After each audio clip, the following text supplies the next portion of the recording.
ध्यान से सुने, हमारे बीच में परमेश्वर के दूत हैं। आंखों को खोलें जितने लोग पहली बार आए हैं। आमीन के बाद आंख खोलना है, ठीक है। परमेश्वर ने बिहीबार बोलते हैं, इधर भी बिहीबार बोलते हो, क्या बोलते हैं? बिहीबार रात को मैं प्रार्थना में था, रात हो गई थी, तो मेरी प्रार्थना उस दिन थोड़ा कम हुआ था प्रार्थना, तो मैं कहा मैं पूरा कर लेता हूँ, उसके बाद ही सोऊंगा। मैं प्रार्थना करने लगा। प्रार्थना करते वक्त परमेश्वर ने मुझे दर्शन दिखाई। दर्शन में मैंने बहुत बड़ा भीड़ को देखा और बहुत बड़े भीड़ को मैं प्रचार कर रहा था और मैं रोने लगा खुशी से, अंदर से आंस निकलने लगे। परमेश्वर ने फिर उसी दर्शन के अंदर मुझे दूसरा दर्शन दिखाया, जहां पर मैं प्रार्थना कर रहा था और मैंने प्रार्थना में कहा, परमेश्वर अगर मैं तेरे करीब आऊं, अगर तू मुझे अपने करीब लेके आएगा तो मैं जितने भी लोग तू मुझे देता है उनको करीब लेके आऊंगा। तो परमेश्वर ने मुझे दर्शन दिखाई, बहुत बड़ा भीड़। दर्शन देखते हुए जब मैं खुशी से रो रहा था कि मैं ज्यादा बड़े भीड़ को यीशु मसीह के बारे में सुनाऊंगा, उनको चंगाई के लिए प्रार्थना करूंगा, रोगी शिफा पाएंगे, खुशी से मैं रो रहा था, आंस निकल रहे थे मेरे। तो दर्शन में ही उसने दूसरा दर्शन दिखाया। उस दर्शन में उसने मुझे दिखाया, मैं उस वक्त जवान था, अभी भी जवान हूँ, ऐसे मान लो 18-20 साल का, और मैं एक बार प्रार्थना कर रहा था। मैं अपने प्रार्थना में कह रहा था, परमेश्वर अगर तू मुझे अपने करीब लेके आए, मैं तुझे करीब से देखूं, जानूं, तो जितने लोग तू मुझे देगा, जो लोग मुझे सुनने आएंगे, मैं उनको तेरे करीब लेके आऊंगा। तो परमेश्वर ने मुझे उस दर्शन दिखा के बोला कि याद है कि नहीं उस दिन? मैंने कहा मुझे याद है। मैं रोने लगा। फिर उसने कहा तुझे उस दिन याद है कि नहीं जब तूने कहा था कि मैं तेरे करीब आऊंगा और तू मुझे ज्यादा लोग देगा, उनको तेरे करीब लेके आऊंगा। उसने कहा मैं अब तुझे ज्यादा लोग दे रहा हूँ, तू देश भर में जाएगा और दुनिया भर में भी जाएगा, उनको बताना कि तू मेरे करीब कैसे आया, उनको मेरे करीब लेके आना। मेरे जीवन का पहला मकसद पता है क्या है? भूत निकालना नहीं है। बहुत आसान है जी भूत निकालना। हाँ, ऐसे जेब में हाथ रखे रखे निकाल सकते हैं, बिना मुंह खोले, ऐसे दिमाग से सोच के। भूत निकालना, रोगी शिफा करना, दुष्ट आत्मा निकालना, रोगियों को ठीक करना बड़े आसान से हो जाते हैं। लेकिन मेरे लिए सबसे बड़ी बुलावट, सबसे बड़ा जिम्मेवारी जो स्वर्ग से मुझे मिला है, यह है कि मैं यीशु मसीह के करीब जाऊं और जो लोग मुझे सुनने आते हैं उनको यीशु मसीह के करीब लेके जाऊं। सबसे बड़ा बुलावट, सबसे शुरू में परमेश्वर ने मुझे ये जिम्मेवारी दी। बाकी जो रोगी लोग मेरे पास क्यों आते हैं? क्योंकि रोग ठीक होते हैं, दुष्ट आत्मा निकलते हैं। लेकिन ये छोटी छोटी चीज है जो परमेश्वर ने मुझे दी। सबसे बड़ा जिम्मेवारी क्या है? आपको यीशु मसीह के करीब ले जाना है। आपको इतना करीब यीशु मसीह के ले जाना है कि आप उसे सुन पाओ, उसे देख पाओ, उसे देख सकते हैं। समझ रहे हैं कि नहीं? दर्शन में जिंदा खुदा है वो, दर्शन मिलेगा, लोग देखेंगे उसे। लोग मुझे बोलते हैं आप क्यों देखते हो, कैसे देखते हो? मैं उनको बोलता हूँ तू क्यों नहीं देखता, तुझे भी देखना पड़ेगा। यीशु मसीह को देख सकते हैं, सुन सकते हैं, उसके करीब जा सकते हैं।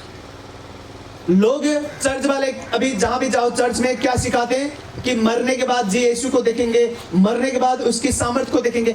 मरने की इंतजार मत करो, आप जीते जी इसी धरती पे यीशु मसीह को देखोगे, उसकी सामर्थ्य को महसूस करोगे, उसकी उपस्थिति को महसूस करोगे। आत्मा का दुनिया है जहां पर आपने देखो, मैं आत्मा की दुनिया में ज्यादातर रहता हूं, इसलिए आसान है। मैं जब भूत को बोलूं निकल तो निकलेगा, क्योंकि वो मुझे जानता है कि मैं आत्मा वाली दुनिया में रहता हूं, यीशु मसीह के साथ संगत करता हूं प्रार्थना करते हुए। आत्मा वाली दुनिया में आपको प्रवेश करना है। जरूरी नहीं है कि जितना मैं करता हूं उतना ही प्रार्थना करो, लेकिन प्रार्थना थोड़ा ज्यादा करो। मैं अगर 4 घंटे 5 घंटे 6 घंटे करूं तो आपको नहीं करना उतना ज्यादा। मेरी जिम्मेवारी ऐसी है कि मुझे ज्यादा प्रार्थना करना पड़ता है। आपको पढ़ना है, बिजनेस करना है, आप क्या करो, कम से कम 1 घंटा की प्रार्थना करें, आधा घंटे। शुरू में जो लोग सीख रहे हैं प्रार्थना करना, उनको अच्छे से प्रार्थना करना नहीं आता, आप सीखते जाओ, धीरे धीरे प्रार्थना का समय बढ़ाओ अपना। सुन रहे कि नहीं? अगर मैंने यहाँ पर कुष्ठ रोगी ठीक करे, भूत निकाले, बच्चे नहीं होते उनके बच्चे हो गए, बड़े बड़े चमत्कार करे, दुनिया भर में लोग मुझे जानने लगे, लेकिन लोग यीशु मसीह के करीब नहीं गए तो मैं सो नहीं पाऊंगा, मुझे नींद नहीं आएगी। मेरे मन को आप अगर देखो, मेरा मन हमेशा प्रार्थना करता है आपके लिए कि जो लोग मुझे सुनने आते हैं, परमेश्वर वो तुझे जाने, वो तेरे करीब जाएं, वो तुझे देख पाए, तुझे सुन पाए। उन्हें ऐसा विश्वास दे, उन्हें इस तरह से अपने करीब लेके आ कि वो तुझे देखें और कभी ना छोड़े मरते दम तक। कोई मुझे बोलेगा 1 करोड़ दूंगा, छोड़ दे, मैं नहीं छोड़ पाऊंगा। कोई मुझे बोलेगा मैं तुझे मार दूंगा, छोड़ दे यीशु मसीह को, जीना है तो, मैं बोलूंगा मार दे, स्वर्ग जा रहे मार के। मार देगा स्वर्ग जाएंगे, मारना है मार दे, हम नहीं छोड़ेंगे। ये वाली जो जिंदगी मुझे परमेश्वर ने दिया है, ये वाली जिंदगी आपको देगा, तभी मुझे संतुष्टि मिलेगी। नहीं तो ये लंगड़े चलाने में, भूत निकालने में, अंधों की आंखें खुल गई जी, बच्चे नहीं होते बच्चे हो गए, बच्चे उल्टा था सीधा हो गया ये सब मजा आते हैं सुनने में, लेकिन मेरे अंदर जो मजा आते हैं ना, मजा तब आते हैं जब लोग आते हैं बोलते हैं मुझे बहुत विरोध करते हैं, मुझे गाली देते हैं, लेकिन बाबा मैं यीशु मसीह को छोड़ूंगा नहीं, तब मुझे मजा आता है। लोग आके बोलते हैं कि मिर्गी आत रहो। एक जना चाचा रहे यहाँ पर, मुस्लिम थे वो, पहली बार हमारी जब बपतिस्मा हो तो उन्होंने पहली बार बपतिस्मा लिया था। मुस्लिम चाचा थे, सब्जी बेचते थे, सब्जी बेचने जाते थे साइकिल लेते हुए, और रास्ते में मिर्गी आके गिर गई, वहीं मिर्गी लाके 25-30 साल से मिर्गी, उससे भी ज्यादा। बोलते मैं छोटा था तब से मिर्गी, अब तो बाल भी सफेद हो गए उनके। मैंने कहा आपको परमेश्वर चंगाई देगा, आप यीशु मसीह को विश्वास करो, उसको करीब से जानो, बपतिस्मा लो, उसको जानने के बाद वो ठीक करेगा आपको। वो भाई चर्च आता रहा, वो बूढ़ा इंसान चर्च आने के बाद यीशु मसीह को विश्वास करने लगा, बपतिस्मा ले ली, मिर्गी ठीक हो गई। पुण्य रीति से जब चंगाई पा गया तो आता नहीं वो, हाँ अभी ठीक हो गया वो, लेकिन आता नहीं, उसमें नहीं मजा है। देखो बस शरीर ठीक होना बड़ी बात नहीं है, ये शरीर एक दिन मर जाएगा। आज ठीक हो रहे हो, बूढ़े हो जाओगे तो बीमार पड़ जाओगे, फिर बूढ़े होने के बाद आपके घुटने में दर्द होने लगेंगे। आज चंगाई दे रहा परमेश्वर, बूढ़े हो जाओगे तो आंख भी आपका धुंधला दिखने लगेगा, बूढ़े हो जाओ तो कान भी कम सुनोगे। शरीर की चीज सबसे महान नहीं है, वो शरीर में चमत्कार करता है, लेकिन शरीर से बड़ा वो आत्मा में चमत्कार करना चाहता है। जो लोग अपने आत्मा उसको देते हैं कि परमेश्वर मेरे शरीर को भी तू संभालेगा, मरने के बाद मेरे आत्मा को भी तू संभालेगा, वो अनंत जीवन को पाते हैं। मरने के बाद, वचन में लिखा मरने के बाद भी मेरे लोग जिंदा रहेंगे स्वर्ग में। यीशु मसीह ने कहा 2 मृत्यु है, 2 मौत, एक बार नहीं मरता इंसान, 2 बार मरता है। जब आप यहाँ पर मर गए, लोग कोई दफनाते हैं, कोई जलाते हैं, मरने के बाद वो पहला मौत है, दूसरा मौत और है। यीशु मसीह ने कहा दूसरा मौत जब तू स्वर्ग के दरवाजे के सामने खड़ा होगा और जीवन का पुस्तक में खोलूंगा और तेरा नाम वहां पर देखूंगा, अगर तेरा नाम वहां पर ना हो तो तू दूसरे मौत को पाएगा। दूसरा मौत है नरक में जाना, नरक में जलते रहना, तड़पते रहना। मौत का मतलब मरना नहीं है। अरे बाप, जो कुछ मैं आपको यहाँ पर बताने आता हूँ, मैं आपको बहुत धीमा सा हल्का पानी में, अगर मैं आपको गहराई में बताऊं जो यीशु मसीह ने मुझे दिखाया है, आप हैरान हो जाओगे। जो लोग मेरे पास आते हैं बोलते बड़े अच्छे प्रचार करते हो बाबा, मैं बहुत कम ऐसे ऊपर प्रचार करता हूँ, जितना मुझे पता है मैं नहीं जाता गहराई में, लोग नहीं समझ पाएंगे। यीशु मसीह मेरे पास आए, नेपाली में उन्होंने कहा मरनु मृत्यु है ना। मैं खामोश रहा, हमें क्या लगता है कि मरने के बाद ही मृत्यु होती है कि नहीं? उसने कहा मरना मौत नहीं है, जिंदा रह के तड़पते रहना असली मौत है। कितने लोग जिंदा लाश हैं, मर चुके हैं, वो शरीर में है लेकिन मर चुके हैं, पीड़ा में, दुष्ट आत्मा दुख देता है उनको। यीशु मसीह ने कहा मरनु मृत्यु है ना, जीवित रह पीड़ा सहनु मृत्यु हो। फिर वो उसने कहा जब लोग मर जाते हैं, मरने के बाद उनका आत्मा नहीं मरता, वो आत्मा जो कभी नहीं मरता, वो आत्मा नरक में जलेगा, नरक में तड़पेगा, वो मौत है, वो कभी नहीं मरेगा, हजारों साल तक, लाखों साल तक। मरने का मतलब खत्म। यीशु मसीह ने कहा जो खत्म होता है वो मौत नहीं है, जो खत्म नहीं होता और तड़पता रहता है वो मौत है। उसने कहा मैं तुम्हें दूसरे मौत से बचाना चाहता हूं। दूसरा मौत क्या है? जब हम नरक में जाएंगे, आत्मा कभी नहीं मरेगा, आत्मा जलते रहेगा, तड़पते रहेगा। यीशु मसीह आके धरती पे, यीशु मसीह को दर्शन में देखोगे रोएगा कभी कभी, वो आंख से निकाल के, छोटे बच्चे रोते नहीं ऐसे रोता है वो। यीशु मसीह क्यों रोता है पता? उतना शक्ति है, उतना सामर्थ्य है, स्वर्ग का राजा है, लेकिन रोता है इंसान को देख के, क्योंकि उसे पता है दूसरा मौत क्या होती है। जब उस संसार में आया धरती पे, वो बोलता है देखो तुम लोगों को मैं चंगाई दे रहा हूँ, लेकिन जितना भी चंगाई पाओगे, सामर्थ्य पाओगे, दुष्ट आत्माएं निकलेंगे, एक दिन बीमार हो गए या तो बूढ़े हो गए, मर जाओगे। जब तुम मर जाओगे, इस मौत से नहीं डरना, जो दूसरी मौत है उससे डरना। दूसरी मौत में प्रवेश ना करो, दूसरे मौत से जिंदगी पाओ। अगर मैं स्वर्ग के दरवाजे के सामने खड़ा हूं, मरने के बाद यही करते हैं लोग। मेरे आत्मा में दुष्ट आत्मा जो देखे ना, ज्यादातर दुष्ट आत्माएं आत्महत्या वाले होते हैं। कोई आत्महत्या कर लेगा मैंने आत्मा में मैंने बहुत से दुष्ट आत्मा निकाले इंसान के शरीर से, उनमें से 4-5 जन दुष्ट आत्मा एक होकर बैठते हैं, और मैं आत्मा में देखता हूँ कि ये वाला आत्महत्या करके धरती पे भटक रहा है और इसके शरीर में बैठा है। जो लोग आत्महत्या करते हैं वो धरती पे भटकते हैं, क्यों बता? आत्महत्या करते ही आत्मा की दुनिया खुल जाता है उनके, जब मरेंगे तो आत्मा की दुनिया खुल जाएगी। उन्हें पता है कि मैं आत्महत्या देखो, हत्या करनी पाप है, कोई हत्या करेगा तो वो पाप है, नरक जाएगा, उसे पश्चाताप करना पड़ेगा, नहीं तो यीशु मसीह को माफी मांगना पड़ेगा और सुधरना पड़ेगा, नहीं तो वो नरक जाएगा। कोई मारेगा किसी को, तो किसी को जान से कोई मारे वो नरक जाएगा। अगर मैं किसी को मारूं ये पाप है, मैं अपने आप को ही मारूं ये और बड़ा पाप है। अपने आप को भी नहीं मार सकते हम। जो आत्महत्या करते हैं उनके लिए आत्मा खुल जाती है, वो देखते हैं आत्मा में, देखते हैं कि स्वर्ग में जब जाएंगे, जो आत्महत्या कर रहे हैं वो तो नरक जा रहे हैं, तो बोलेंगे हम ना नरक जाएंगे ना स्वर्ग जाएंगे, हम धरती पे भटकेंगे। तो जो भूत लगता है कि नहीं, वो भूत जो शरीर में रहता है, एक ही दुष्ट आत्मा नहीं होता, वो मिल के रहते हैं। 8-10 दुष्ट आत्मा एक ही शरीर में बैठे हैं।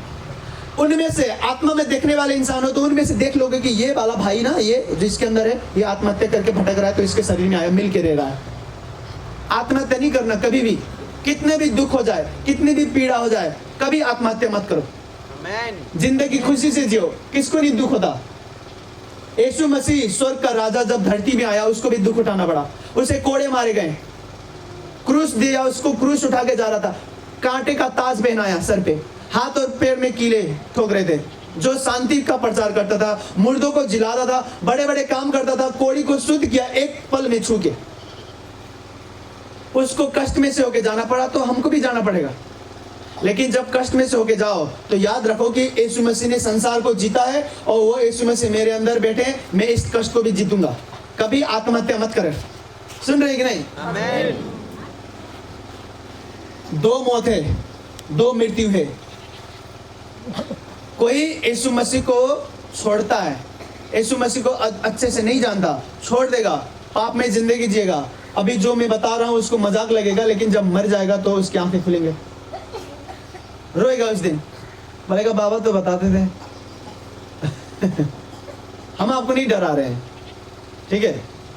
डर का प्रचार नहीं है ये, प्रेम का प्रचार है। उसने कहा मैं तुम्हें प्रेम करता हूं, इसीलिए अपने पास चाहता हूं, स्वर्ग में, नरक क्यों जाओगे? उसने कहा यीशु मसीह ने, अगर तुम दूसरे मौत से बचना चाहते हो, उसने कहा मुझ पर ईमान लाओ, विश्वास करो, पश्चाताप करो, मेरे बताए रास्ते पर चलो। लोग आपको भरमाएंगे, बोलेंगे छोड़ दो, क्यों जाते हो वहां पर, पता नहीं कौन सा धर्म है। लोग बोलेंगे कि पूजा नहीं करते वो लोग, टीका नहीं लगाते, ये नहीं करते, वो नहीं करते। आपको भरमाएंगे लोग। क्यों भरमाएंगे? क्योंकि शैतान उनको इस्तेमाल करता है। रोगी ठीक होते हैं। जो चमत्कार आप यहाँ देखते हो पूरे नेपाल में नहीं देख सकते ये वाला चमत्कार। मैं मजाक से नहीं कह रहा, मैं रोता हूँ आपके लिए वहां पर घर पे। मैं बोलता हूँ मुझे इतना शक्ति दे कि उनके सामने मैं चमत्कार करूं और उनको बताऊं कि यीशु को विश्वास कर। मैं चमत्कार करने नहीं आता यहाँ पर, मैं आपको यीशु मसीह के करीब ले जाने के लिए आता हूँ। और आप जाओगे नहीं यीशु मसीह के करीब बिना चमत्कार देखे, इसीलिए हम चमत्कार करते हैं। सुन रहे हैं? आमीन। बिना बच्चा हुए आप यीशु मसीह को नहीं विश्वास करोगे तो हम प्रचार करेंगे, प्रार्थना करेंगे, बच्चा होगा, उसके बाद विश्वास करोगे, सही है। चमत्कार खाली चमत्कार पाने के लिए, पता है चमत्कार वाली ये शक्ति पाने के लिए मैं कितना उपवास बैठा हूं। उपवास बैठते बैठते मैं चल नहीं पाता था, ऐसे गिर जाता था।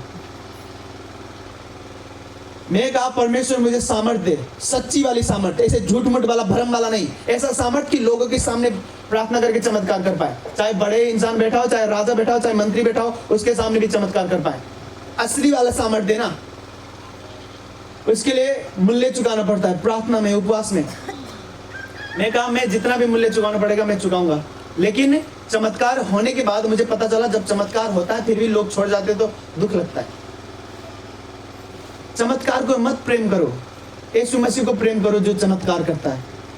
सुन रहे हैं? आमीन। अगर आप मेरे जेब में ना मोबाइल है, फोन, आप फोन को प्रेम करोगे, मैं फोन दे दूंगा आपको ऐसे करके, ठीक है?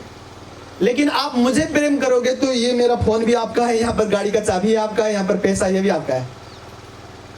लोग यीशु मसीह के पास आते हैं, उनके जेब में बच्चा है, आपके बच्चे नहीं होते, बच्चा दे दो, बच्चा दे दो, वो ऐसे करके देंगे बच्चा, बच्चा होने के बाद छोड़ जाएंगे। और एक बच्चा पाके बोलेंगे कि भाई मजा आ गया, मजा। उसके पास और भी था भाई, बरकत थे, चमत्कार था, आशीष था, चंगाई था, बस एक चमत्कार पाके लोग चले जाते हैं। अगर मेरे पास जो है आपको वो चाहिए तो मैं ऐसे करके दे दूंगा, आप लेके चले जाओगे। लेकिन आपको मैं ही चाहिए तो जो मेरे साथ जुड़ी है, जो मेरा है, वो सब आपका है। अगर मैं यीशु मसीह के पास जाऊं, बोलूं मुझे चंगाई कर दे, मुझे चंगा कर, मेरे जीवन में चमत्कार कर, तो वो चमत्कार करेगा और मैं चला गया, बस चमत्कार लेके जाऊंगा मैं। लेकिन यीशु मसीह के पास जाके बोलूंगा, यीशु मसीह मुझे तू चाहिए, मैं तुझे जानना चाहता हूँ, पहले से ज्यादा तुझे करीब से जानना चाहता हूँ, तुझे और ज्यादा प्रेम करना चाहता हूँ, मुझे तू चाहिए, तो जो यीशु मसीह के पास है वो सब मेरा हो जाएगा। उसके पास धन में भी बरकत है, वो धन में भी बरकत देगा, तन में भी, शरीर में भी।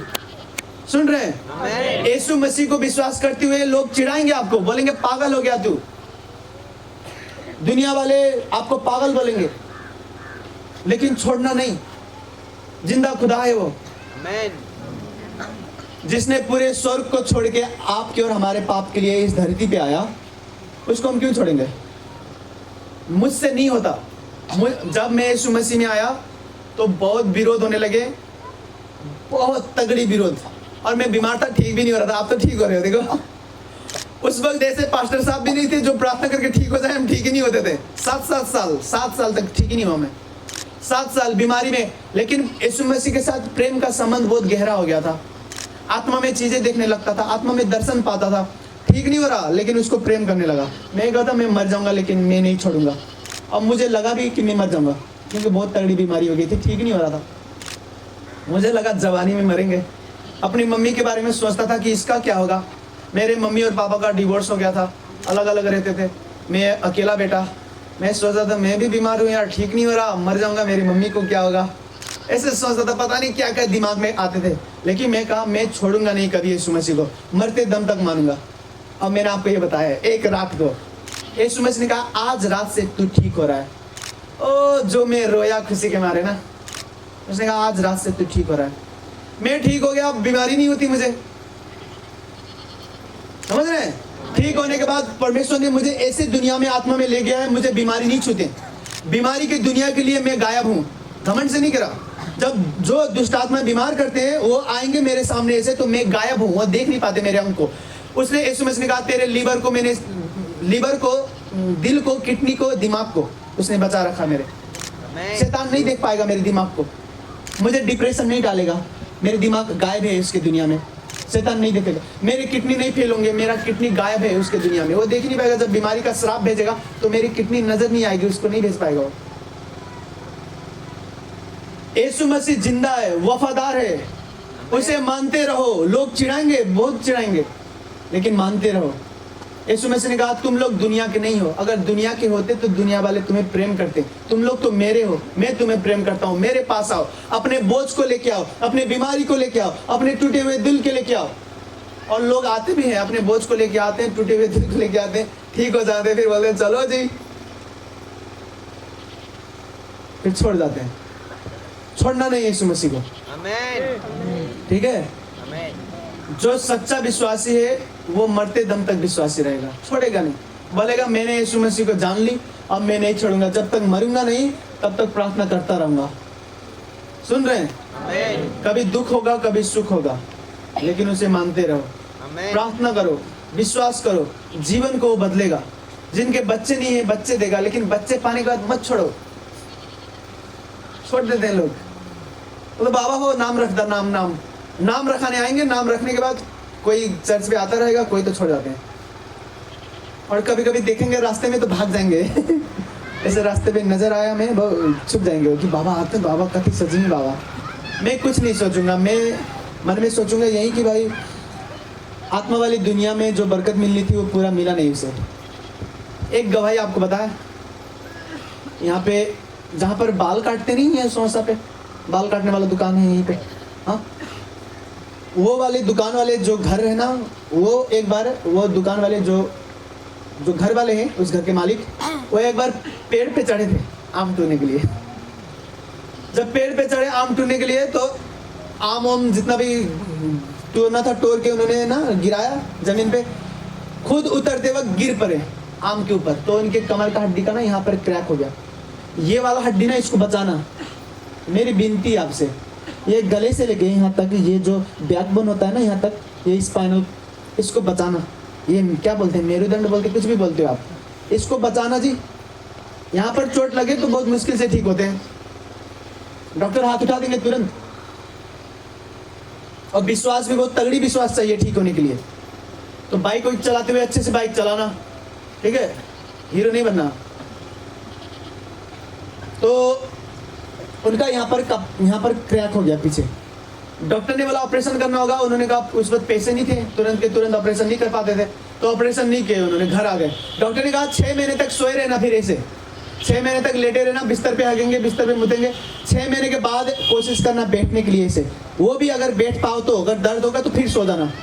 तो उनकी पत्नी आई थी यहाँ पर चर्च पे, ठीक, उन्होंने कहा प्रार्थना कर दे मेरे पति के लिए, पेट से गिर गए, कमर टूट गया उनका, चल नहीं पाते हैं, ऑपरेशन नहीं करा रहे हैं हम, ऑपरेशन नहीं कर सकते अभी हाल तुरंत के तुरंत। उन्होंने कहा मेरे घर चलो। तो बहुत निराश लगी मुझे, बहुत दुखी थी वो बहन, तो मैं कहा चलो घर।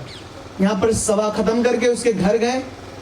घर पे गए तो सोया था, सोते सोते ना उसके जो ज्यादा सोएंगे तो पीछे पीठ में या तो आपके पुट्ठे में मांस ऐसे ना आपका छाला घिसने लगता है, तो छाला निकलते हैं ऐसे, गड्ढा सा हो जाते हैं, कीड़े भी पड़ सकते हैं, कितने लोगों को पड़ भी जाते हैं। तो उनका वो बीमारी शुरू हो गया था। मैंने देखा पाउडर वाउडर रखे थे, मैंने कहा आपके छाला जाते हैं, पाउडर रखे, वो पाउडर इस पे लगाते, मैंने देख रखा वो वाला। कहा हाँ मेरे यहाँ पर ना ऐसे सोते सोते लेटे लेटे ऐसा हुआ, 1.5 महीने से सोए हैं, 1.5 महीने से सोए हैं। डॉक्टर ने बोला 6 महीना और सोना है, अगर बैठ पाओ तो बैठना, नहीं तो फिर सो जाना, गारंटी नहीं है। मैं कहा प्रार्थना करते हैं आपके लिए। उनके लिए प्रार्थना हुई। प्रार्थना करने के बाद हमने कहा हम चलते हैं, फिर मिलते हैं। हम जैसे उनके घर से निकल रहे हैं, वो भाई पीछे खड़े होकर चलने लगा वहां पर तुरंत। अगले हफ्ते तारी उरी बना के सेब वोट करके आता है, मैं पहचान नहीं पा रहा हूँ उसे, ऐसे खड़ा है लाइन में, बोलता हम वही नहीं बोली जो आयल रहा हमारे घरे। हम कहे यार तू तो वहां से चल के यहाँ पर आया। और वो भाई इतने अच्छे से ठीक होने लगा। उसको डॉक्टर ने बोला था कि 6 महीने तक तो लेटे रहना, उसके बाद सोचेंगे क्या कर सकते हैं। वो 1.5 महीने में ठीक हो गया। वीजा के लिए अप्लाई किया, दुबई के लिए उसका वीजा आ गया, वो तुरंत विदेश भी चला गया। ये वाली चमत्कार, इतना बड़ा चमत्कार। लेकिन चमत्कार होने का फायदा नहीं है अगर वो यीशु मसीह को छोड़ दे। तो अभी वो विदेश है, मुझे नहीं पता क्या करता है, यीशु मसीह को मानता है कि नहीं मानता, प्रार्थना करता है कि नहीं करता। चमत्कार बैठते हैं, स्वार्थी हो गए लोग। जो चमत्कार करता है उसको प्रेम करो, चमत्कार को नहीं। जो तुम्हें पैसा दे रहा है, तुम्हारे पिताजी तुम्हें पैसा दे रहे हैं, पैसा को नहीं प्रेम करो, पिताजी को प्रेम करो, उसके द्वारा ना पैसा आ रहे हैं। जो आपके फादर जी हैं, वो आपके पिताजी आपके लिए जमीन की मेन बीमार भी पड़ जाते तो सोचते कि मैं नहीं जमीन बेचूंगा, अपने बेटे के लिए बचा दूंगा। और उसके लिए जमीन उतने बचाए, लेकिन बेटे को जमीन से प्यार है, पिता से नहीं। उसे नहीं पता कि मेरे पिता का जमीन है। तो जमीन को प्रेम करने से अच्छा पिता को प्रेम करो ना, पिता भी तुम्हारा, जमीन भी तुम्हारी। गलत करते हैं लोग आजकल, दिमाग उनका ना बिगड़ गया है। एक जोड़ा मैंने देखा, एक परिवार है ना, शादी हुआ उनका, उनका बच्चा है, बेटी है। तो वो पति अपने पत्नी को नहीं प्रेम करता अपने, लेकिन जो बच्ची छोटा सा है, अभी भी चलती, थोड़ा थोड़ा बोलती, बच्ची को बहुत प्रेम करेगा, ऐसे बाहों में लेगा, खिलाएगा दिन भर। मैं कहा बहुत अच्छे से रह रहे हो, तुम्हारे पति तो बहुत अच्छे। उसने कहा मेरे पति मुझसे बात नहीं करते, मैं इधर सोता हूँ तो उधर मुंह कर लेते हैं, अच्छे से कभी बात नहीं किया। मैं इतना बीमार हो गया, मैं कहा अस्पताल ले चलो, अस्पताल ले चलो, अस्पताल नहीं ले गए। मैं खुद बीमारी की हालत में अकेले गया। मैंने कहा तुहार बुढ़वा पुट्ठा में से निकाल का बिटिया तुहार कि तू निकला। मैं गुस्सा हो जाता हूँ तुरंत। मैं कहा तुमने जन्म दिया उस बेटी को वो बहुत लाड प्यार से प्रेम कर रहा है, तुम्हें गलत करते हैं लोग। और कितने पत्नियां हैं अपने पति को प्रेम करते हैं क्योंकि पति के पास पैसा है, पैसे को प्रेम करते हैं, पति को नहीं। पत्नी को प्रेम करो, पत्नी को प्रेम करोगे, बच्चा भी तुम्हारा अगले साल और एक दे सकता है कि नहीं? अकेले पैदा होगा क्या बच्चा? नहीं ना होगा। मैंने समझाया कि मिल के रहो, ये बच्चा जिसको प्रेम करते हो ये तुम्हारी पत्नी का देन है। प्रेम में रहो, अलग नियम मत बनाओ, जो परमेश्वर चाहता है वो नियम बनाओ। लोग मेरे पास क्यों आते हैं? लोग मुझे नहीं प्रेम करते हैं, जो मेरे पास शक्ति है इसको प्रेम करते हैं, मुझे पता है। लोग आते हैं जो है बाबा हो, बाबा है, कहाँ से नहीं आते हैं, वो लोग मुझे नहीं प्रेम करते हैं। मेरे पास जो सामर्थ्य है कि उनके ऊपर हाथ रख दूं फिर चमत्कार होगा, उसको प्रेम करते हैं, इस सामर्थ्य को। झूठा मत बनो, सच्चा बनो। यीशु मसीह यही तो चाहता है हमसे कि सच्चा बनो। अपने पिता से प्रेम करो, उसके दौलत से नहीं। उसको प्रेम करोगे, उसके धन दौलत सब तुम्हारे हैं। सच्चा बनो। सुन रहे हैं? उसी प्रिया लग नहीं, प्रिया की रिया हो। हाँ अच्छा ऐसा अच्छा, हम मिलेंगे ना, उसको हम याद कर रहे थे। छोटी सी बच्ची बहुत अच्छे से बात करती है। कितने लोग मेरे साथ हैं, सुन रहे हैं कि नहीं? देखो, अगर मैं आपको प्रेम करूंगा ना, मैं आपको प्रेम करूंगा। आप गरीब हो तब भी, अमीर हो तब भी, कुछ भी हो जाए तब भी, सच्चा प्रेम बनाओ, ठीक है ना? और यही वाला प्रेम परमेश्वर को जब करोगे, वो दर्शन में मिलेंगे आपको, वो आएंगे आमने सामने आपसे बातें करने। ठीक है कि नहीं? सब खड़े हो जाए अपने जगह पे।